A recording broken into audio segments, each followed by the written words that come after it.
What's up everybody, BioBen here, back with another video. Today I wanted to talk about whether I think VR for sim racing is worth the money. So, if you don't know, I've had my Oculus Rift consumer version 1 here for a little under a year, and I've really enjoyed the experience. So, one thing I can say is yes, it's worth the money. Video over, right? Well, not quite. There's some considerations you need to think about before you go VR. For me, I found it to be really an amazing experience, and it's a real game changer, but it's not without its faults. There are drawbacks to it.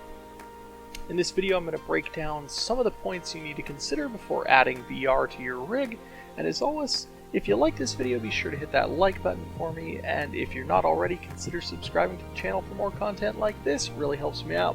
Alright, let's get to it.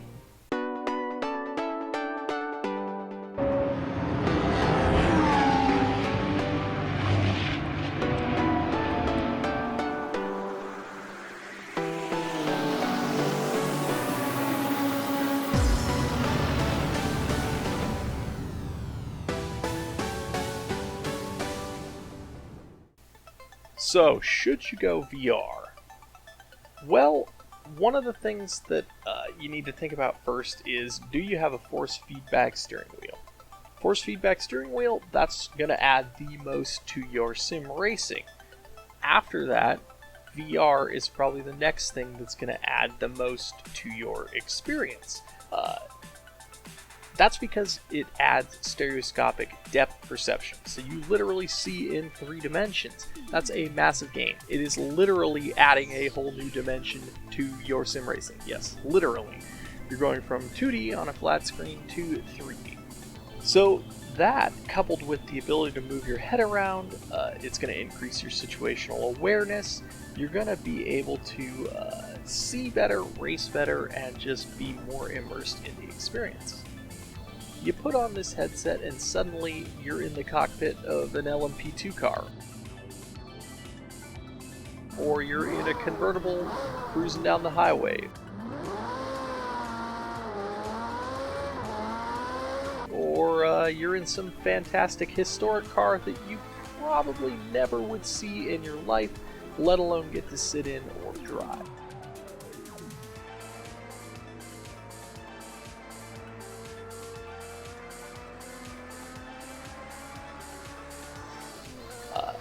That's the thing about VR.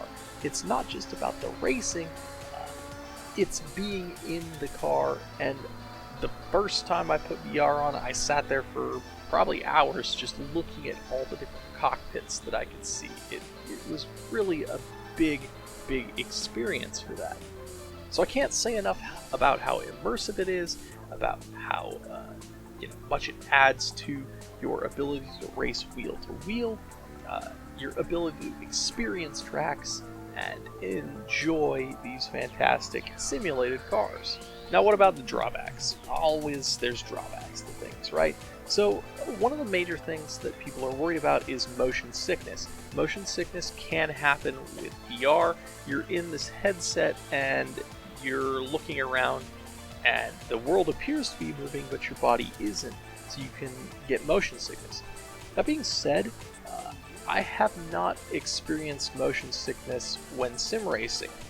The first time I put the headset on, it felt a little weird, but the only time that I ever experienced motion sickness now are with things like Skyrim VR, where I have a free movement with a stick and am turning the camera with a control stick.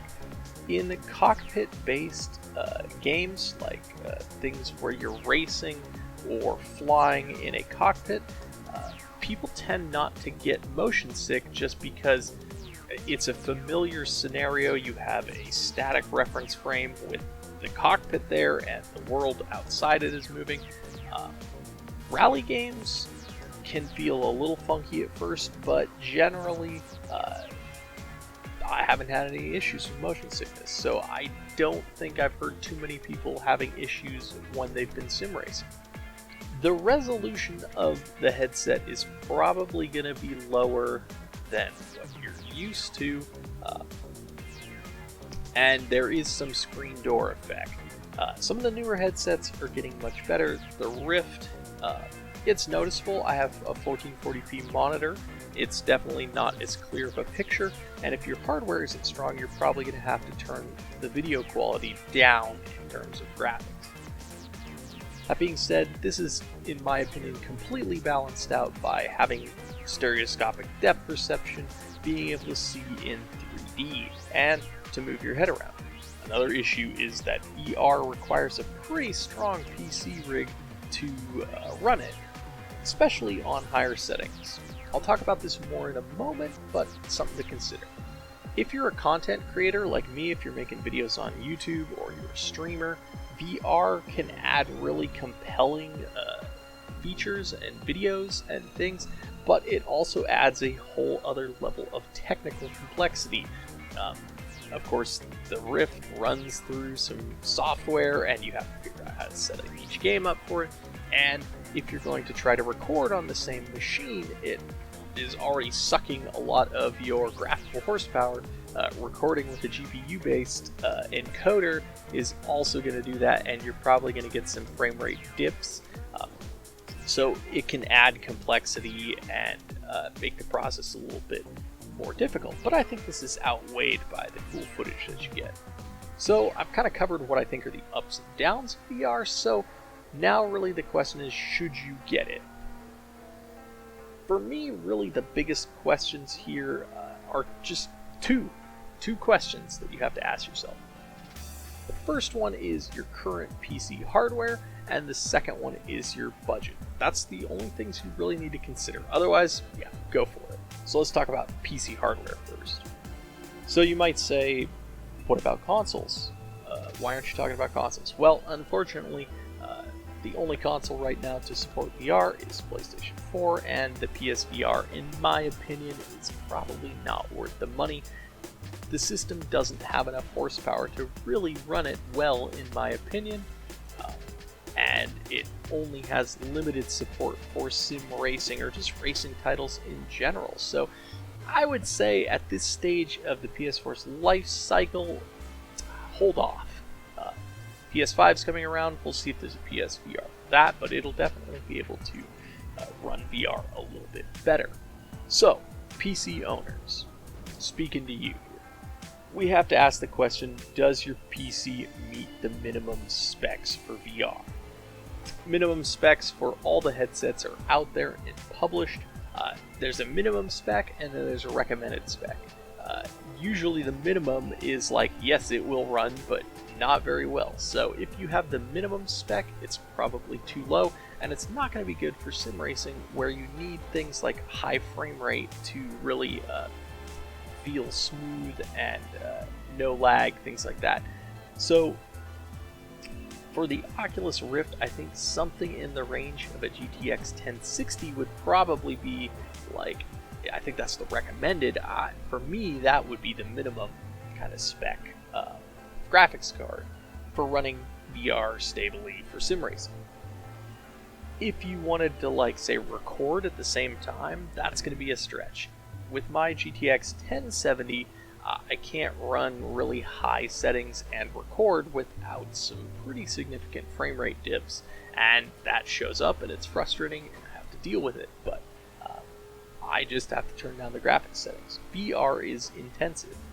So beyond graphics cards, you're going to need to check out whether you have enough inputs and outputs in terms of DisplayPort or HDMI, USB.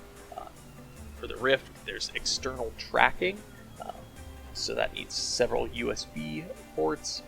There's also a CPU cost to doing the tracking and things like this. When I switched from my FX series processor to my new Intel 8 series,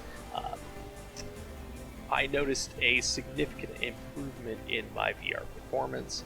So there is a CPU component as well. So if you already have a VR capable PC, I would say, yeah, don't hesitate.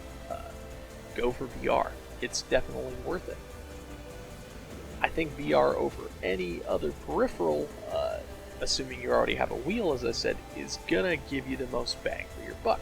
To me, VR outweighs triple monitors, hands down, right? Triple monitors are cool, you get some extra visibility and you can look around, but with VR you can literally look in any direction and you get that 3D depth, so it is superior to that, and probably is going to cost you about the same amount if you go for a low-end VR setup. There's also the question of, well, I could get VR or I could get a nice expensive, Fanatic wheel or direct drive wheel or something like this. I personally had this kind of same conundrum. It was go VR or get a really nice wheel. That was kind of what I was thinking. And so I talked with some friends. My buddy Sumerian Demon, he upgraded from a Logitech wheel to a Fanatic wheel and also got VR. And in his opinion, the change of wheel was nice, but VR added more to the experience. And I can see how that would be the case because you're literally seeing in 3 dimensions. I can't stress this enough. So, like I said, if you have a VR capable rig, then yes, go for it. I wouldn't hesitate. I waited for a while and was kind of skeptical, but I'm really sold on it for sim racing. There's kind of one caveat to this that maybe you should consider. You might think about how much time you actually spend sim racing and how long you've been doing it. Also, think about what sims you use. If the sim you race in doesn't support VR, there's a few that don't, then there's no point in buying VR. But I think most people that are considering VR have something like Project Cars, Assetto, Corsa, iRacing, rFactor 2. These all support VR. Race Room supports VR. So yeah, there's some other sims out there that don't for other things. Dirt Rally 2 right now is the big one. So yeah, just check that out and think about that. But I'd say you'll probably have the sims that support it. If you don't sim race much, like maybe once a week or something like that, it might not be worth it for you. We'll talk about this in kind of your budget considerations in a second. Also with that, if you're really new to sim racing, just like what I talk about with wheels, is don't go big early on, right? If you've been sim racing less than a year, you might not know if you're going to stick with it. Sim racing isn't for everyone. It is its own unique experience. Some people it doesn't click with them. So I wouldn't run out and buy a big expensive VR rig and a big fancy wheel if you're pretty new to sim racing. Keep it simple, learn the basics. That being said, VR could probably overcome some of the issues. If you've driven before in real life, VR might feel more natural than driving on a flat screen. So now, if you don't have a VR-capable PC, then the question is a little bit more tricky. Do you upgrade your rig and get VR? Or do you keep going with what's working for you now? This is a question that comes into budget, right? Like, you need to think about how much time you spend sim racing, how serious you are about it. If you're just casually sim racing, like me, to be honest, I do it casually, I'm not like hyper competitive or anything, then that's a balance, Once a year, I might upgrade my PC if I have cash to do it. Again, if you're brand new and you have a rig that's working, stick with it for a while. Make sure you learn some things before you decide to upgrade. But yeah, figure out what you need to upgrade to get you to a level where VR is going to work well. That's going to involve watching lots of YouTube videos, learning about graphics cards, CPUs, all these things, and talking with people. Jump on Discord, jump in the BioBen Discord with us, links down below. Ask us about PC specs, things like that. We got lots of people that know about it. Monol's really good about keeping up with the AMD stuff. So yeah, we can help you out. There's lots of people to talk to, and they can help tell you, how much it might cost you to upgrade your rig to where it's going to be VR ready. So that upgrade question comes into the budget question, which is, the next big thing that you need to consider. Maybe you have a VR capable PC, but you don't have a lot of money that's expendable, right? You spent your money upgrading your rig. Budget questions are personal value judgments. It's going to be up to you to decide how much you make and how much a VR headset costs. The range of VR headsets out there, you have things probably from the $300 range all the way up to $1,000+ range. For me, not having VR, I went with one of the cheapest options I could find, which was the Rift. It was about $350 when I bought it, and that's a reasonable, kind of big price. It's nothing to scoff at, but I felt, with my income and how much savings I have, blah blah blah, that it was worth it for me. I didn't think that something like a Vive Pro was worth it for what you get. That's up to you. Maybe you make, 6 figures plus, and you just, want to throw your money at it. That's a personal judgment call that you'll have to make. I would say, though, if you're thinking about budget, do think about going with one of the bigger brands. Your Oculus, your Vive, maybe your Valve Index. We'll have to see how that turns out, though that might be a little bit pricey. But something that's got a big company behind it will have better support. So VR is complicated and complex, and there's nothing worse than a bad VR experience. If tracking is off, or the software's not working properly, or it's not integrating with the sim, it's basically a brick at that point. It's doing nothing for you. So if you go with one of the major brands, it's less likely you're going to have that technical monkey business that needs to be dealt with. So really, that's it. I can't recommend VR enough if you're a sim racer. So really, it's 2 questions. It's, do you have a VR capable rig, and what's your budget? Right? Those are the only things you need to consider. I don't really think there's any other downside to it for sim racing. Just to be clear, I was very skeptical going in. You should be skeptical too, but if you know me, I'm pretty, I'm not an impulse buyer. I think about things a lot. So you should sit down and think about it for yourself.